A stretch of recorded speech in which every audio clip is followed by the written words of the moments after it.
Bago nga kami pumunta sa aming destinasyon, kumain muna kami dito sa Jollibee. Minadali ko na nga po pala ang video mga bes, at malapit na nga po pala kami sa aming destinasyon. At bago nga po pala makapasok, meron munang fee na 10 pesos para sa entrance or parking. Paakyat ka pa nga lang po mga bes, makikita mo na ang ganda ng tanawin. Andito po pala kami sa Monte Maria, Batangas. Ang statue nga po dito ay si Mama Mary.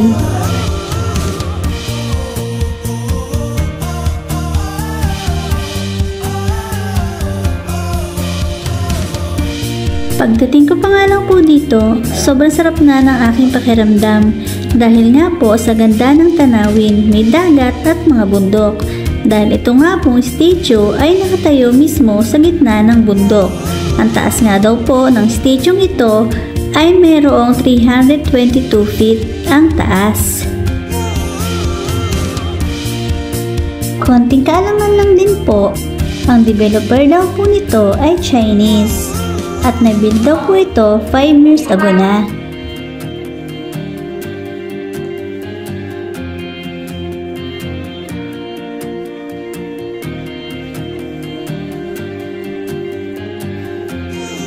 Ito nga po yung loob ng ground floor ng statue. Ito po ang munting cafeteria nila. At kung gusto nyo nga po makakit sa tower, meron nga pong entrance dito, 150 per person.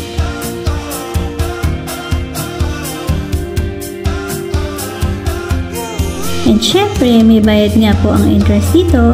Meron nga po silang tour guide.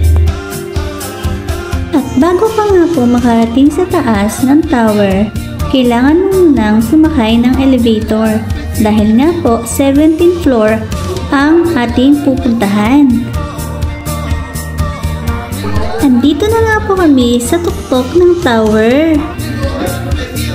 Kung mapapansin niyo po ang glass walk, yan daw po ay i-open sa December pa.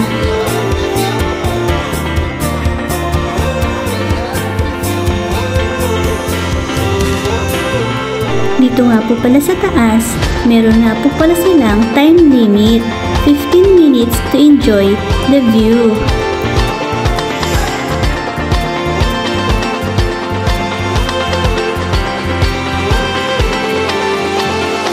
Thanks for watching. Bye-bye.